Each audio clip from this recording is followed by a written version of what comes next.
Hello student, good morning to all of you. आज हम duality in non linear programming problem का question 1 करेंगे। Write the dual of the following non linear programming problem. Minimum of x1 minus 1 square plus x2 minus 1 square subject to x1 square plus x2 square less than equal to 5, x1 plus 2x2 is equal to 4 where x1 x2 greater than equal to 0। इस question को start करने से पहले हमारा जो एक doubt था उसको हम क्लियर कर लेते हैं। जो हमारी theorem number 11 Dorn converse duality theorem का जो लास्ट स्टेप था वो नहीं हमारा बन रहा था, ये वाला। इन्होंने तो जो दे रखा है वो हमारा सेटिस्फाई नहीं हो रहे थे हम। ये देखो इन्होंने क्या किया था, वी कैप ट्रांसपोज और इधर वी कैप के साथ मल्टीप्लाई किया है। ये कभी भी पॉसिबल नहीं होता है, एक या तो वी कैप ट्रांसपोज के साथ करो या वी कैप के साथ। इसीलिए मैंने इसको सॉल्व करके देखा है कि ये बन रहा है कि नहीं बन रहा है।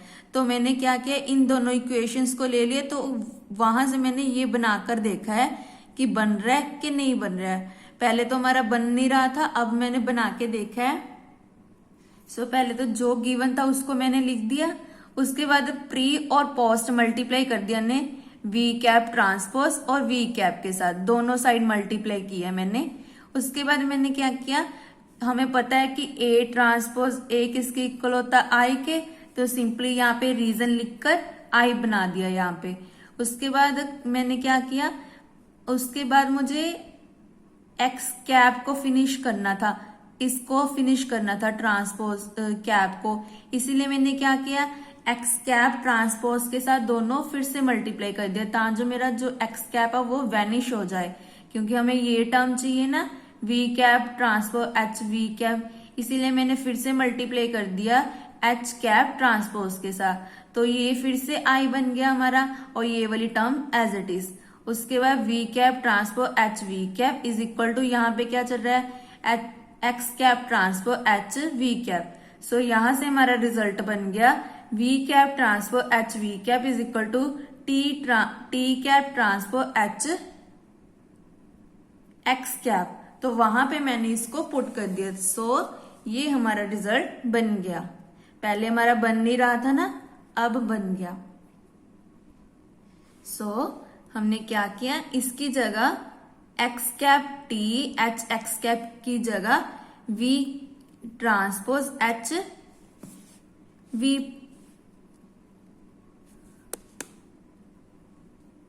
एच एक्स कैप आ गया, क्योंकि ये दोनों हमारे डिफरेंट थे ना, तभी हमने क्या किया, इन दोनों को इक्वल बना के इन दोनों को प्लस कर दिया। 1/2 इज 1। तो यहां से हमारा रिजल्ट बन गया कि v cap transpose H x cap हमारा क्या है, इक्वल है। एंड यहाँ पे अगर हम कॉमन निकालेंगे तो बाद में क्या आएगा, v cap transpose H we cap आएगा, यहाँ x cap transpose H x cap आएगा।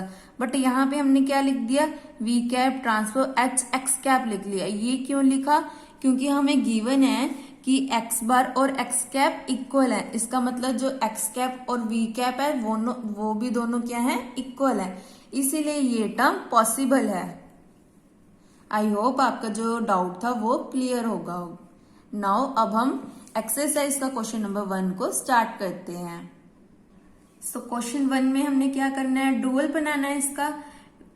तो हमारी कंडीशंस क्या होती है कि हमारा फंक्शन क्या होना चाहिए, मिनिमम होना चाहिए और constraints less than equal to 0 होनी चाहिए। तो पहले हमने वो बना ली, इसको दे दी F of X g1 g2 g3, and जो हमारी इक्वल टू में होती है वो हमारा होता है एच ऑफ एक्स। देन इसका डुअल कैसे बनाएंगे, maximum of F of X plus u1 g1 x plus u2 g2 x plus u3 g3 x plus v1 किसके लिए हमने लिए, h1 के लिए, h ऑफ x के लिए लिया है, क्योंकि इसमें हमारी कंस्ट्रेंट क्या है, इक्वल टू गिवन है। नेक्स्ट स्टेप में क्या किया, यहाँ पे इसकी वैल्यू पुट कर दी, x1 minus 1 square plus x2 minus 1 square. g1 की वैल्यू क्या है हमारे पास, x1 square plus x2 square minus 5, तो यहाँ पे पुट कर दी। ऐसी g2 की वैल्यू -1, g3 की वैल्यू -2 और h की वैल्यू है x1 plus 2x2 minus 4। Next step पे कंस्ट्रेंट कैसे बनाते हैं, इनका जो डेरिवेटिव है, पहले एफ ऑफ एक्स का derivative with respect to x1 x2, x1 किया तो 2x1 माइनस 1, इसका किया 2x2 माइनस 1, सिमिलरली इसका क्या होगा 2x1 2x2, देन यहाँ पे x1 का डेरिवेटिव -1 और x2 का डेरिवेटिव 0, तो -1 0 आ गया, ऐसे 0 -1। अब h का डेरिवेटिव क्या आएगा, x1 का डेरिवेटिव 1 और 2x2 का derivative 2 equal to 0 0, where u1 u2 u3 हमारे क्या है ग्रेटर देन इक्वल टू 0, और v1 हमारा क्या है अनरिस्ट्रिक्टेड। अनरिस्ट्रिक्टेड क्यों है, जो हमारी कंस्ट्रेंट है वो क्या है इक्वल टू में है, इसीलिए हमारा जो v1 है वो क्या होगा अनरिस्ट्रिक्टेड इन साइन, कि हमें नहीं पता इसका साइन क्या होगा, पॉजिटिव होगा नेगेटिव होगा, लेस देन होगी या ग्रेटर देन होगी। Where x is equal to x1 x2 transpose belongs to Rn मतलब positive terms, x1 greater than equal to 0 और x2 greater than equal to 0, then इसका डुअल कैसे बनाएंगे हम, सिंपली इसको सॉल्व कर देंगे। तो फर्स्ट टर्म तो एज इट इज, इसको हमने चेंज किया सब्जेक्ट टू कंस्ट्रेंट्स को, 2x1 minus 1 2x1 u1 minus u2 plus v1 equal to 0, ऐसे 2x1 minus 1 plus 2x2 v2 minus u3 plus 2v1 equal to 0, where u1 u2 u3 greater than equal to 0, v1 हमारा क्या है unrestricted and x belong कर रहा है हमारा r square को, and x belongs to x किसके equal है x1 x2 का whole transpose belongs to r square. r square क्यों लिया है, क्योंकि हमारे पास दो वेक्टर्स हैं x1 x2 which is greater than equal to 0। Then B part में हमने क्या करना है, मिनिमम गिवन है x1 square plus 2x2 2x1 plus x2 square minus 3x2, उसके बाद कंस्ट्रेंट्स गिवन है, इसको पहले क्या करेंगे लेस देन इक्वल टू में बनाएंगे, लेस देन इक्वल टू 0 में बनाएंगे, क्योंकि हमारा मेन टारगेट क्या होता है, इसको अपनी बुक पे अपना नोट कर लेना है। जब हमने एग्जांपल्स की थी तब भी मैंने कहा था कि इसको अपनी बुक पे नोट कर लेना है या अपने नोट्स पे नोट कर लेना है, ये बहुत इंपॉर्टेंट है। क्या होता है कि हमारा जो फंक्शन है वो मिनिमम होना चाहिए और उसकी constraint less than equal to में होनी चाहिए, लेस देन इक्वल टू 0 होनी चाहिए। तो उसका डुअल कैसे बनाते हैं, maximum of F of X plus U G of X, G क्या है हमारी कंस्ट्रेंट्स थी, subject to del F of X, इसका डेरिवेटिव कर देंगे, फिर प्लस यू जो कंस्ट्रेंट्स है उनका डेरिवेटिव कर देंगे इक्वल टू 0। जो हमारा कंस्ट्रेंट्स है वो क्या होनी चाहिए, फाइनाइट होनी चाहिए, इसीलिए हमारा जो u है वो किसको बिलोंग करता है, आर एम को। आर एम मतलब जिसमें फाइनाइट टर्म्स होती हैं, 1 less than i less than j less than m, और ऐसे आर एन क्या होता है जिसमें 1 से लेके, या आप 0 भी बोल सकते हो अगर 0 वहां पे गिवन है, वैसे तो पॉजिटिव हमेशा 1 से स्टार्ट होता है, अगर किसी क्वेश्चन में 0 से स्टार्ट हो रहा है तो 0 से ले लेना है हमने।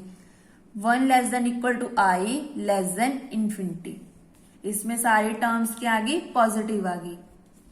सो इसका डुअल बनाते हैं हम, पहले तो कंस्ट्रेंट्स क्या ले लिया, फंक्शन को एफ ऑफ एक्स, ये हमारे -4 है तो इधर आके बन जाएगा +4 और लेस देन इक्वल टू 0 आ जाएगा। इसके बाद आपने एक और स्टेप कर लेना है, इसी तरह यहाँ पे क्या आ जाएगा 2x1 minus x2 minus 6 less than equal to 0, यहाँ पे क्या लिखोगे -x1 minus 2x2 plus x4 less than equal to 0, where x1 x2 belongs to transpose belongs to r की पावर 2 ले लेते हैं, नहीं r स्क्वायर, जो हमारे वेक्टर है वो हमने कहां से लिए हैं, rm से लिए हैं, और जो u है हमारा वो rm से लिया है। x1 greater than equal to 0, x2 greater than equal to 0, then इसके जो डुअल है वहां पे वैल्यू पुट कर देंगे, एफ ऑफ एक्स की वैल्यू पुट कर दी plus u1 g1x plus u2 g2x, उसकी कंस्ट्रेंट कैसे बनेगी, इनका डेरिवेटिव कर देंगे with respect to x1 x2, तो इसका डेरिवेटिव किया 2x1 plus 2 then 2x2 minus 3, ऐसे इसका डेरिवेटिव किया -1 -2, इसका डेरिवेटिव किया 2 -1 और 0 0। सो इसको सिंप्लीफाई करते हैं। फर्स्ट लाइन तो एज इट इज फंक्शन की कंस्ट्रेंट्स क्या आ गई 2x1 + 2 - u1 + 2u2 = 0। ऐसे 2x2 - 3 - 2u1 - u2 = 0 where u1 u2 greater than equal to 0, x belongs to x, x1 x2 belongs to x1 x2 transpose belongs to r square.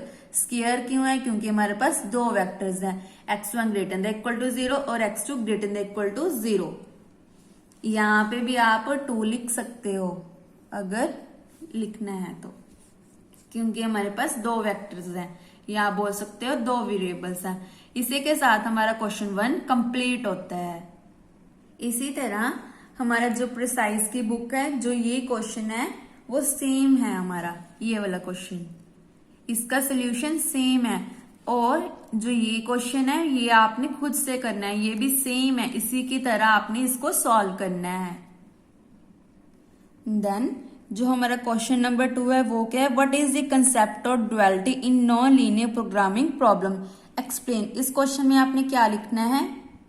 जो हमारा ये है page number 315 पर duality इन non linear programming problem, इसको पूरा वहां पे explain कर देना है। ये हमने प्रीवियस वीडियो में किया था। और अगर आपको ये 4 मार्क्स में आता है तब तो ये ठीक है, ये 4 मार्क्स के लिए है, ठीक है। अगर तो ये 4 मार्क्स में आता है तब तो आपने ऐसे ही लिख देना है। अगर 8 मार्क्स में आ गया तो जो हमने कंस्ट्रेंट्स की थी ना 6, उसको आपने एक्सप्लेन कर देना है, constraint, qualification and there relation, क्योंकि उन्होंने बोला है कंसेप्ट, इसके कंसेप्ट्स क्या हैं, तो उसके जो 6 कंसेप्ट्स हैं उनको आपने अच्छे से एक्सप्लेन कर देना है। अगर आप इसको एक्सप्लेन नहीं करोगे तो ये इसके मार्क्स आपको नहीं मिलेंगे, क्योंकि इसके ज्यादा नंबर मिलेंगे अगर आप इसको एक्सप्लेन करोगे। ये बहुत इंपॉर्टेंट है। और जो इसका चार्ट है उसको भी अच्छे से बनाकर आना है, क्योंकि इसके भी नंबर होते हैं। सो अगर आपके पास टाइम है तो आपने ये जो नेसेसरी पॉइंट के कंडीशन है उसको भी लिख देना है, फिर यहाँ पे कंप्लीट हो जाएगा आपका क्वेश्चन 8 मार्क्स के लिए या 10 मार्क्स के लिए। अगर 16 मार्क्स में भी आया तब भी ये सफिशिएंट है, आपने यहां तक कर देना है।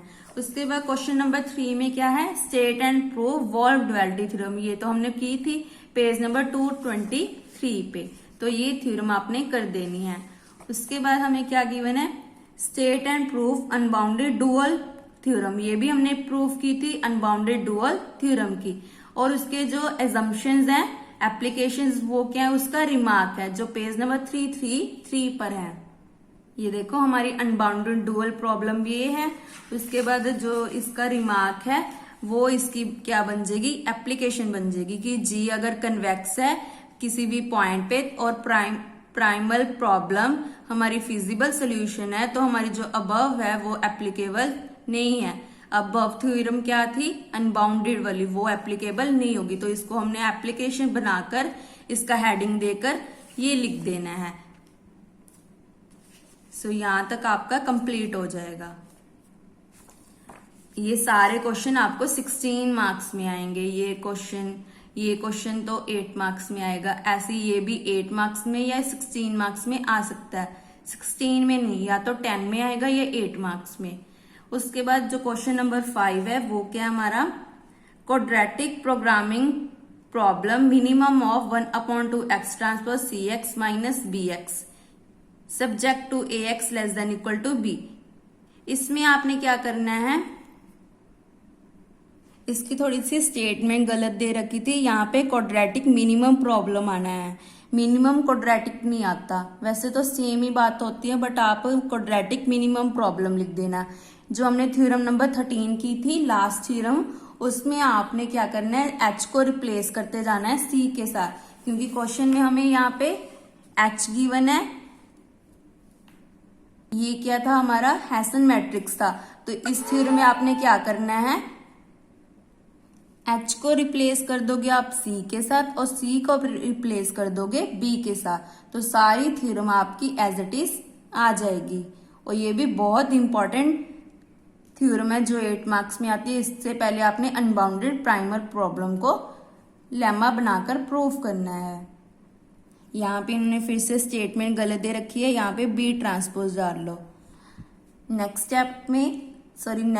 क्वेश्चन हमारा क्या है, state and prove non duality theorem. ये भी हमने प्रूव की थी थ्योरम नंबर 9 में।